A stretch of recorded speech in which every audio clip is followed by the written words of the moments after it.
Welcome. You're listening to The Best of Investing. I'm your host, Edward Brown. My two co-hosts, Mark Hanf and Nam Phan, are off today. Our phone number is 888-912-1190. Use that number to answer the trivia questions for a 5-pack tanning certificate given away during the show. That certificate's not sponsored by the radio station, but by Tan Bella Tanning Salon with 2 locations in San Francisco and 1 in Marin. Today's trivia theme is miscellaneous trivia.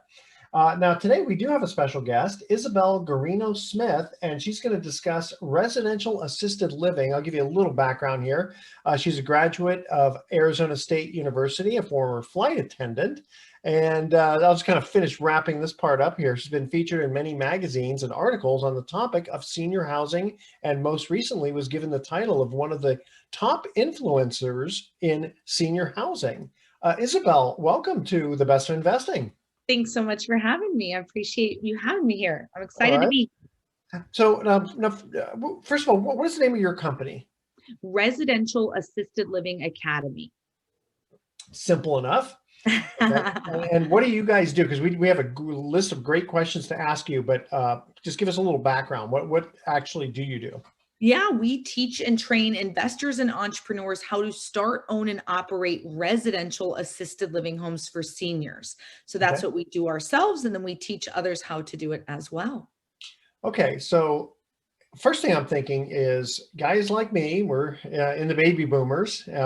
Fortunately, I don't need assisted living right now. But the thing is, I would think that would be a growing segment of the economy, because as people get older and maybe they get a little bit infirmed, as much as we love our parents, we don't necessarily want them living with us. And I assume these assisted living places are not like where someone comes into your home. They're special places where you invite your parents to go to, so to speak. Or if I really like it myself, and even if I don't need it, maybe I'll go anyway, you know? There you go. Yes. They're separate homes. It's not a caregiver coming to live with you. And you're right on the money, is that the baby boomers are not in assisted living yet, right? It's the silent generation. There's about 44 million of them, but there's 76 million in the baby boomer generation. So we're about 10, 20, even 30 years out from the baby boomers needing assisted living. But when they're ready, this is the silver tsunami of seniors. They're coming and we cannot stop it. So massive need ahead. Especially since people are living longer, you have, because it's not a nursing home. No. Who would be the ideal candidate? The main person who lives in the home is an 85-year-old woman. That's mostly what we're seeing. They usually need help with 3 to 5 ADLs, or activities of daily living, by the time that they need to move in. So that means getting up out of bed, brushing your hair and teeth, taking your medication, going to the bathroom, bathing, eating, really anything that we do as we go about our normal day-to-day life. When a senior needs help with usually 3 to 5 of those, it's time to move into assisted. You know, I don't necessarily need help with that, but I like it though. You know, I mean, someone to brush my hair for me and help me get dressed in the morning. That sounds pretty good. Lay out my clothes for you. It's funny. We were just watching the Gilded Age series, and you know, the rich people, they have these people, you know, help them get dressed in their various outfits and stuff like that. So, and then doing all the cooking and cleaning. Do the assisted living, I guess they figure out all the food stuff too, don't they?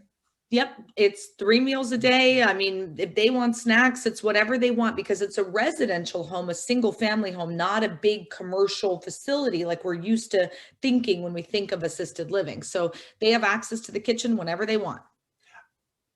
It's not just for that one person though. You've got to have a number of people probably in there, but it's limited. What's the maximum? Are you in California? Yeah. So your number was 6 for a long time, but about 4 months ago, they changed it to 10. Every state varies somewhere between 6 and 16. So I'm in Arizona. We're allowed to have 10 here. Illinois, New Jersey, Kansas, Texas, those are all 16. I don't know every state offhand, but it always ranges between 6 and 16. So just because I say single family doesn't mean a 3-bed, 2-bath. I live in a single family and it's 6 bedrooms, 5 baths, you know, but it's still a single family home. So that would work perfect in California for 6 residents, a 6-5 or something like that. You know, the thing that's kind of neat about that number, anywhere from 6 to 16 seems kind of a lot, but you know, I got to think that, you know, if I'm an 85-year-old woman, you know, I don't want to be lonely, Mhm. but I don't want so much chaos either. So, you know, you probably can get to know these people and, I mean, because they're all going to be strangers for the most part, right? Yep, when they first move in, none of them really know each other, and then Yeah, they do form friendships, but it is that great in between instead of that commercial facility with 100 to yeah. 300 other residents. That can be overwhelming for a more introverted senior, but maybe staying at home doesn't give them enough interaction. So this is kind of that perfect in between. Do you get a husband and wife team sometimes not team, but husband and wife, or is it usually single? I would think it would be usually single people. In 10 years in business with 3 homes, we've had one husband and wife couple who was in together. More than likely, it's because one of the partners has passed. And then the other Yeah. one, the family starts to say, whoa, I didn't know their health had declined this much. And it's because Wow. usually couples supplement one another. So you don't notice it as much. One goes and the other one, all of a sudden, in the adult children's eyes, it looks like, oh man, their health is failing, but it's not that bad. It's just you didn't see it before in the same way. Gotcha. Okay. Tell you what, we're going to cut to our first commercial break. You're doing just fine. Just doing fine. That was very interesting stuff. Because again, now my parents passed on. Mhm. But the thing is, you know, eventually there might be a situation. I mean, I tease that my daughter's already picked out my wheelchair. So, all right. Here we go. Here's our first trivia question. What American Revolution spy is the official state hero of Connecticut? That's our trivia question. Call 888-912-1190. First caller with the correct answer wins that tanning certificate, which, by the way, is worth over $100. What American Revolution spy is the official state hero of Connecticut? All right, stay with us. The Best of Investing. We'll be right back. Welcome back to the Best of Investing. Again, I'm Edward Brown, your host, along with our special guest, Isabelle Guarino Smith.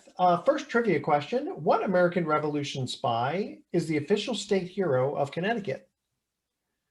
You can answer if you know, I Isabelle. have no idea. I Okay, need Google for this one. I got to wait, cheat who for was the it. one who said, give me liberty or give me death? Wasn't that Nathan Hale? I think. Okay, well, there it is. That's our answer. Okay, Nathan Hale. Okay. All right. So next, let's move on to some of the questions here. Okay, so we already basically we went through exactly what is assisted living, and how is it different than a nursing home? Yeah, so a nursing home is like doctors, IVs, gurneys, right? It's medical attention that the seniors need by that point. And so assisted living, they are licensed to care for certain levels of care, right? Like we Yeah. talked about, helping with those activities of daily living, passing medication, feeding, bathing, helping them get up and move around and live a good life, but they're not there to give them medical attention. And so that's the biggest difference between a nursing home and an assisted living. So I got to think that the costs are going to be a lot less since you don't need a doctor on site. So what would be and again, I know it's going to be different California versus, let's say, Kansas, where real estate's a lot more expensive in California. Maybe you've got a couple of those statistics, like typically what is the cost for let's say you will take that 85-year-old woman to go into assisted living California and in Kansas. So the national average is $4,500 per month per person. California is not too far above that. It's about $5,125. Oh, that's not And actually, Kansas is very expensive. It's funny Oh, that you picked that okay. state, but there's other states that are a lot lower. Like I know offhand, like Waco, Texas is like $2,500 a month. Not Texas, but Waco for some Yeah. reason. Why? So why is it in Kansas? Is it just the supply and demand? There's just not enough houses that fit that category. It could be something like that. It could be just lack of beds out there. I don't know the Mhm. exact reason in Kansas, but to find that number in any area, you could go to genworth.com/cost of care. On that website, you could type in where you live and it will give you any city's data, their average number. And the cool thing about it is my mom's not going to need this for another 25, 30 years. So I can bump the little toggle button up and see how much it's projected to increase. It's gone up 79% over the last 10 years. And like we talked about earlier, with the doubling amount of seniors that are about to come, we can only assume it's going to continue to rapidly increase as the supply and demand continue to be completely out of whack. Yeah, because especially like in California, there's so many restrictions on housing that as people live longer, I mean, I could see there just being a lot larger demand for that. Yeah. Now, what about all the, the again, back to that, like, because the thing is, you come from the standpoint also of an investor, right? Yeah. You put these together. So, with the permit process and the, there's so many restrictions, and the insurance, I got to think, is going to be pretty expensive. Somebody trips and falls, blah, blah, blah. And then you also have the cost of employees of the assisted living house. So if you have, let's say, 6 people, elderly people, how many attendants do you need? So we like to do a 4-to-1 or a 5-to-1 resident to caregiver ratio. In a big box facility, their rates are 15-to-1 or 20-to-1. So our level of care is vastly bigger and greater, and the seniors get significantly more attention. On the note of liability, it's about $1 or $2 per day per resident. It's really a line item. That's not that much, yeah. It's a line item, but it's important to have it. Oh, gotcha. Yeah. And You then got to protect the staff and the residents. And did you say the attendants, they cook for them also? Because you said there's 3 meals a day, so they actually do the cooking for them. Unless you have a higher end home. So like, of my 3 homes, one's kind of a level 3, then a level 4, then a level 5. The level 5, we have a private chef. So it just depends. People are paying almost $9,000 a month to live there. So a private chef makes sense. But in a home where they're paying $4,000, it's more than likely the caregivers who are doing all of that work. Okay. And do they basically just say, today it's going to be oatmeal, or No, the menus have to be approved and scheduled. You have to submit them to the state to make sure that they follow all of the health and safety, rules and regs, and the seniors getting enough nutrition and, Sure. vitamins and things like that. So everything's submitted early on, the whole month's worth of schedule. But do the seniors have input? So when a senior moves in, that's one of the first questions we ask them is, what food do you love? And we'll add it right away to the menu. So you can do things like that. Especially nowadays with people, everyone seems to be having some kind of allergy, peanut. I guess that's got to be kind of a thing that, I'm allergic to peanuts, so you can't have me in any kind of facility that, has peanuts or something in it. It's very interesting because you have to remember who's in assisted living right now. They're called the silent generation for a reason. They don't complain. They don't. Those are our favorite patients. Keto or gluten-free or vegetarian. No, daughter Judy does, right? The adult child who takes care of mom or dad and is paying for mom or dad. She is gluten intolerant and vegan and all those things. But mom, no, she's like, give me the cake and my Dr. Pepper. Like, this is my best. I mean, what's it going to knock 2 days off of her life?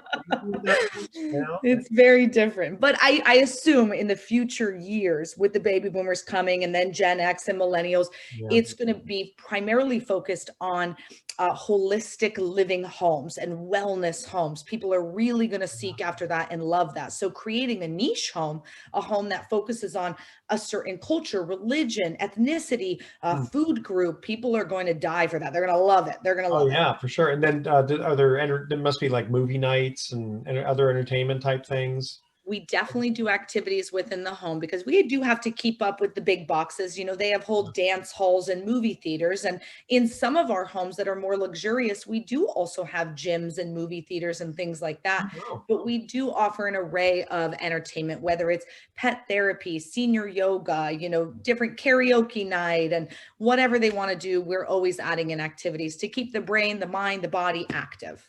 Okay.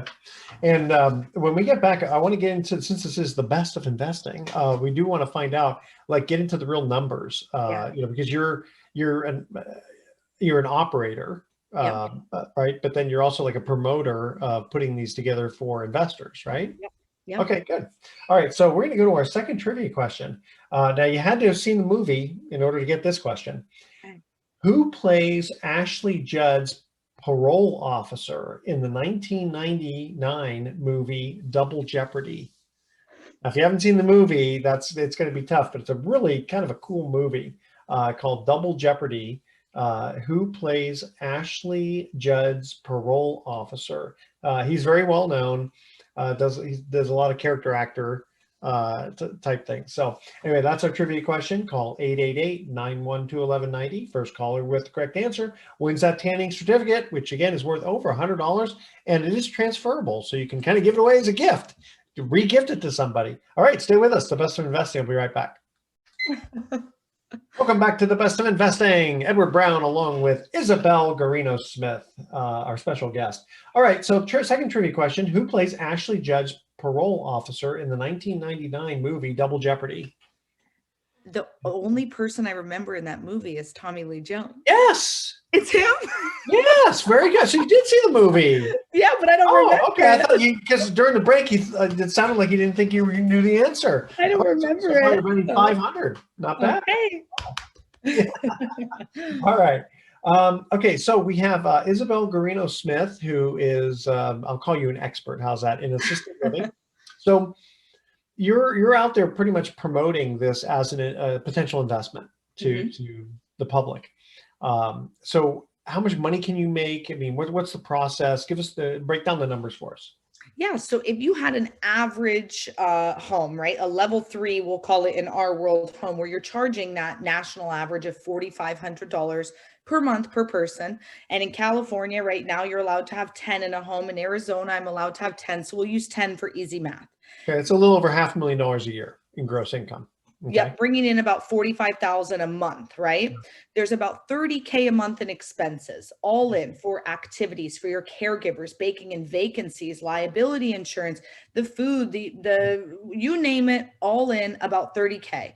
And then the debt service, maybe not in California, but definitely in Arizona, you could get a pretty nice home for $5,000 a month.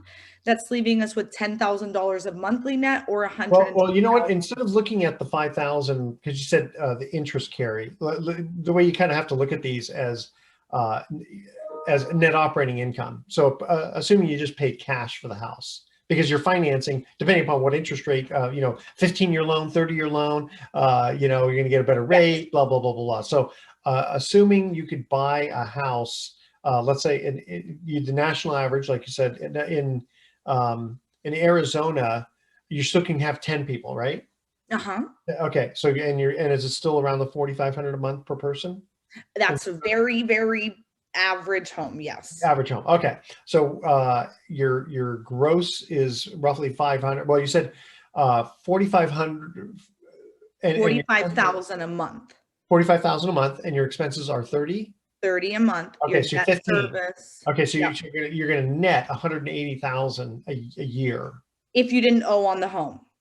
Yeah, that's right. Yeah, and that's the way generally I look at investments, because whether you pay cash or whether you put 10% down or 90% down, I mean, that part's irrelevant. You have to just look at cash. So 180,000 a year, that's a lot of money. And so, I mean, even if it costs you $1.8 million to buy a house, that's a 10% rate of return. Yep.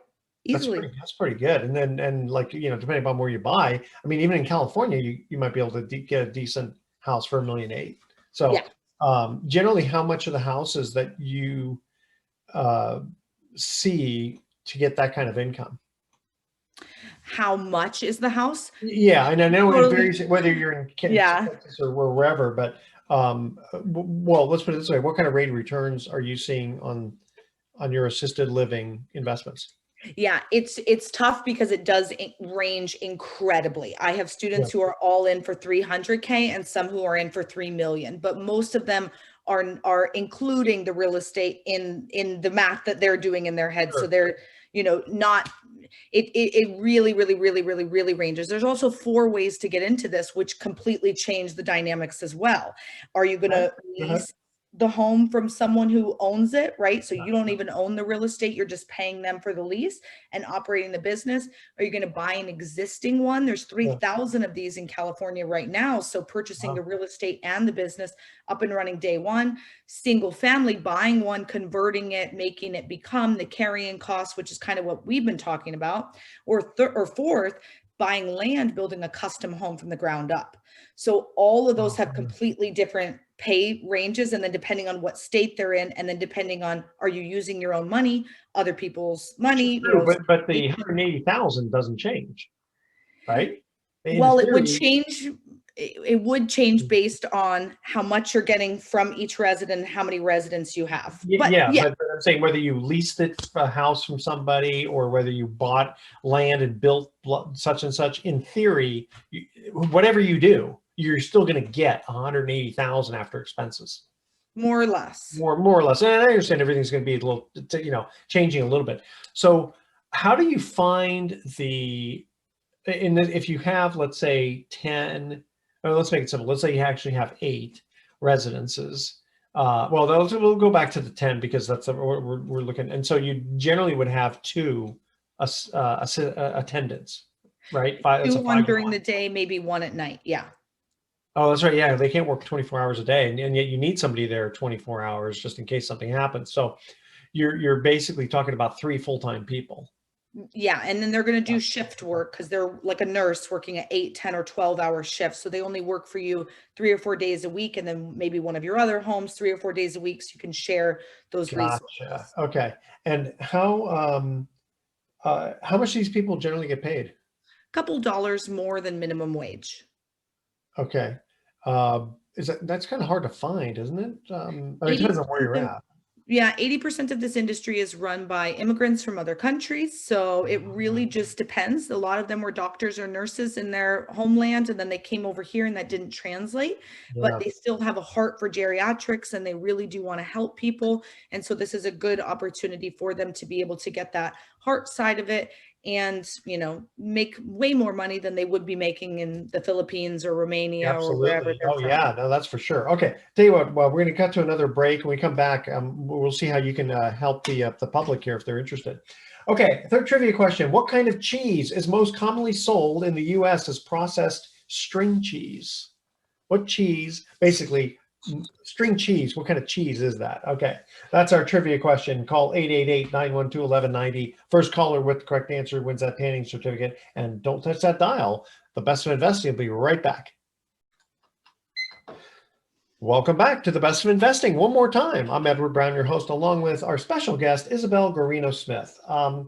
So Isabelle, let's see if you know the answer to this. What kind of cheese is most commonly sold in the U.S. as processed string cheese? I would say mozzarella. Mozzarella, right? Yes, you are 2 for 3. Good job. Okay, so now, Isabelle, you're quite knowledgeable in this assisted living. What kind of rules and regulations are there? Yeah, lots of rules and regs. Every state has their own set of rules and regulations, but it really, they kind of all are the same nationwide. They just vary a little bit by state to state. What I mean by that is every state has a distance rule, meaning your assisted living home can't be more than 1 mile from the next one. And the next state says 200 feet. And the next state says 3 miles with bird's eye view. So it's the same rule, a distance rule. It's just every state has their own interpretation of what that means. What's the theory behind limiting it? They don't want an entire neighborhood full of group homes, just like they don't want an entire neighborhood full of Airbnbs. Interesting. Very interesting. Okay. And then where do people, it sounds like a fairly decent investment. I guess the one thing is you have to make sure that you get the right attendance. Yes. And then how do you advertise for us, the people who are going to be paying the money? To market to the seniors. So there's an entire industry of people called placement agents. So when your loved one falls and breaks their hip or needs assisted living, you basically go to this placement agent and say, this is the location, the price point, the amenities I'm looking for, and they pass out the business cards that best suit your needs. If you choose one of those homes, long story short, you pay that placement agent a half of the first month's rent, Okay. or some of them charge the entire first month's rent. But regardless, it's pay to play, and you can fill those beds pretty easily through placement agents, amongst many other marketing tools. And what's the average stay of a senior? 3.5 years. Oh, that's pretty decent.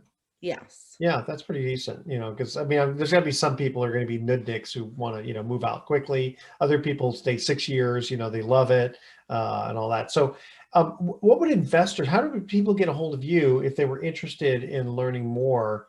Because again, if you can basically come out with about 180,000 or so a year, that's not a big matzo ball. That's pretty good, actually. Yes, especially on just one of these homes. And I like to teach people how to scale. So that's really important.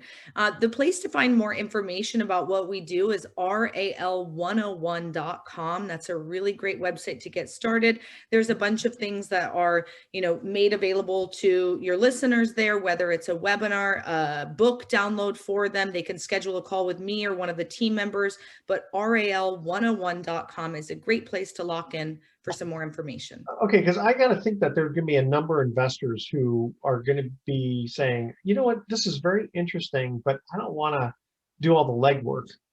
If they wanted to just be a passive investor, is that something you can help them with also? It is something we can help them with. Okay.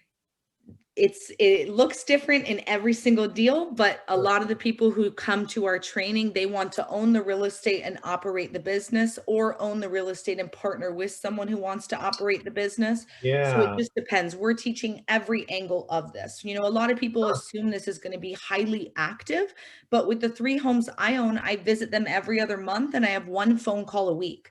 That's pretty passive for 3 properties that are Yeah. bringing me in over 10 grand a month. So I don't ever want people to be like, I don't want to do anything. I want to be super passive, because it's like, you don't know until you know. Yeah. Yeah. But I mean, I guess mostly I would think the phone calls are going to be with the attendants who, Yes, we it's had this with the licensed administrator who's running all the day to day. Yeah. No, but I mean, it definitely sounds like a futuristic type of place. I know that there was a time when, like, when COVID hit, people were scared, and so they just had their parents maybe living with them. But that probably has changed, I would think. For us, COVID was amazing because it shined a light on the terrible things that happen in big facilities, Yeah, and it that's true. exposed them. The rats ran out. And so there's a lot of people who ripped their loved ones out of those homes and begged to come into our doors. 30,000 RAL homes exist across the country today. And we had waiting lists out the wazoo because Yeah. people were seeing what was happening and what regulations were being imposed on them that weren't being imposed on us. It was much easier to keep our seniors safe and around the same people. And, it was a totally different experience. So it was wonderful for us. Now the 4,500 a month, I mean, it's a lot, but these people are generally going to be at least receiving Social Security, so that'll help pay for part of it. Because they'll use some of their Social Security, right? Because where else are they going to come up with 4,500 a month? Most Right? people pay through long-term care insurance, VA benefits, Medicare. They use their own cash, their IRAs, their savings, or they sell their own physical property and use that money to pay for their care needs. And then there's the last category who let their adult children figure it out. Yeah. You'd be surprised, that's about 95% of people who put it on their adult kids. So it's a big deal. So if your listeners have senior loved ones in their life who they're the wealthy ones in their family, and they have a feeling that their senior is going to put it all on them, it may be more important than ever to open their own home where their loved one could live for free and they could be cash flowing. Yeah, the thing that's really cool about it is I can really see the demand there. Mhm. It's not like you're selling buggy whips, and then you have to convince people, oh, you need a buggy whip. Yeah. This is something that I think most people realize. People are getting older, especially if they have long-term insurance. I mean, this is exactly what it's for. Yep, Right? exactly. Yeah, that works out great. Well, thank you so much. Let's continue on here. So Pacific Private Money is our main sponsor, and they provide mortgage investments currently yielding as low as 6%, as high as 9%. The cool thing is that the fund that they are really promoting now, which has the biggest demand for their product, is yielding anywhere from 7 to 9%. Now the catch, there's two catches. One, the minimum investment's 250,000. Second catch is you have to be an accredited investor, meaning you have to have a net worth exclusive of your home of $1 million, or you have to make 200,000 a year if you're single, 300,000 if you're married. The best part about this is that even though the documents specifically say, like all documents in these types of funds, that it's a 1-year hold, there's no penalty for early withdrawal as long as you give just 30 days notice.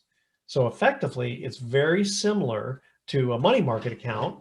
You just can't write checks on it, and you just have to give 30 days notice. So a lot of people really like that fund because it's called the Freedom Fund, because a lot of people are, they've sold real estate and they're looking for their next investment. Well, I would rather park it in the Freedom Fund at 7 to 9%. The reason I say that is because if you put in $500,000, you get 8%, and at $1 million, you get 9%. Where else can you get liquid money accounts where if you need the money, just give 30 days notice and boom, you get your principal back, and it pays monthly. So you can either take the check monthly, or you can reinvest it for a compounded yield. The way you get a hold of them is pacificprivatemoney.com. They can also be reached at 415-883-2150. We're going to go to our last commercial break. We already asked our trivia questions, but stay with us, Isabelle, because maybe we'll just ask you some more questions about the assisted living. And don't touch that dial, audience. The Best of Investing will be back with some closing comments. Welcome back to the Best of Investing. Last time for today, I'm Edward Brown, your host, along with my special guest, Isabelle Guarino Smith. We didn't have a trivia question, but now, Isabelle, we were talking off air. The way you make your money is by the education side. So Yep, what does that cost? Yes, so our 3-day training program is $4,997, and our online home study course is $1,497.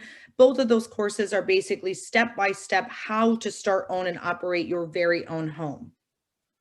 Okay, yeah, because I got to think that the average person might think that this is a good idea, but doesn't know where to start. Yep. And that's why the education is so important, because unfortunately, a lot of people these days have that YouTube University mentality where they want to DIY everything on their own. Yeah. And this isn't really an industry that you should go into without an expert by your side, because there's so many mistakes to be made.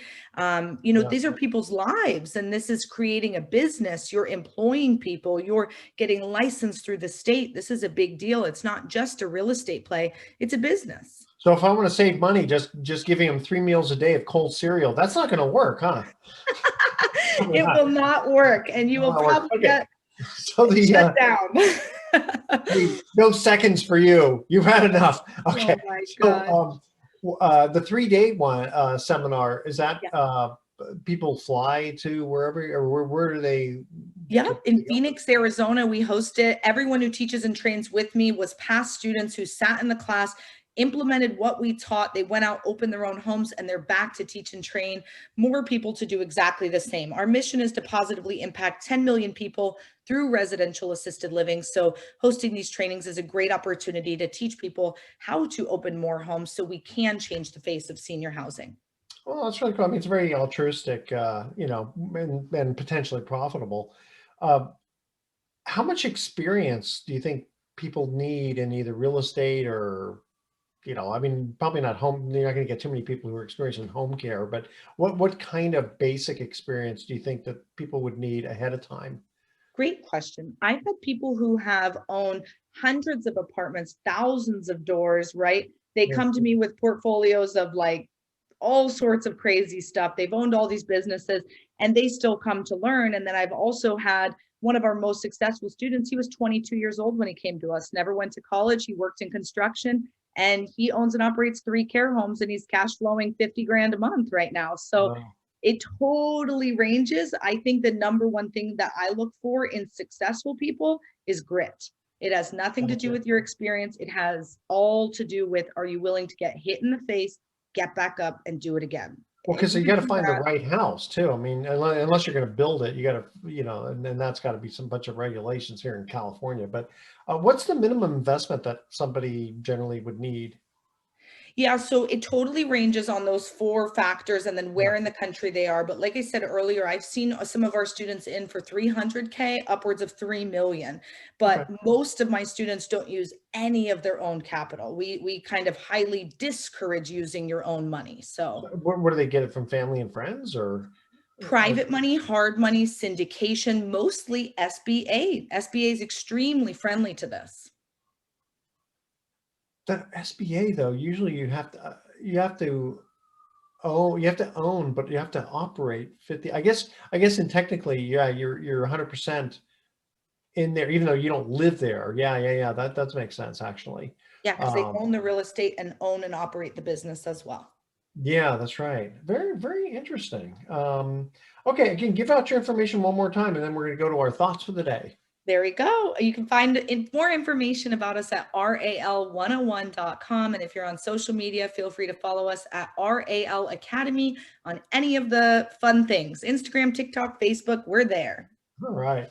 Isabelle, thank you again. And here we go with our thoughts for the day. So my wife just found out I replaced our bed with a trampoline. She hit the roof. And apparently I snore so loudly, it scares everyone in the car I'm driving. I don't get it. Okay, tune in next week to The Best of Investing. We're going to be giving away more free prizes for answering trivia questions. Thanks for listening. On behalf of our team, I'm Edward Brown, wishing you the best of investing. So long.